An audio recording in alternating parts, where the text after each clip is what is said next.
তো হয়ে গাইস, কিছুদিন আগে আমি একটা ভিডিও পোস্ট করছিলাম যে ভিডিওতে আমি না পারা সত্ত্বেও জাল দিয়ে মাছ ধরার চেষ্টা করেছিলাম। আমি জাল খাপাতে না পারলেও অল্প কয়টা মাছ বাঁধাইছিলাম এবং বলছিলাম যে আমি এই সম্পর্কে আরো একটি ভিডিও দিব। তো বরাবরের মতো আমি ভাগ্নের সাথে জাল নিয়ে চলে গেলাম বিলের ভিতর। সত্যি বলতে সেদিন অনেক বেশি রোদ ছিল। এই প্রচন্ড রোদ্দুরে আমাদের জীবন যায় যায় অবস্থা।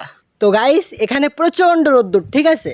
এই মেয়েদের চোখের দিকে তাকানো আর এই রোদ্দুরে আকাশের দিকে তাকানো দুইটাই একদম এক। আপনি যতই চেষ্টা করেন না কেন, আপনি কখনোই পারবেন না।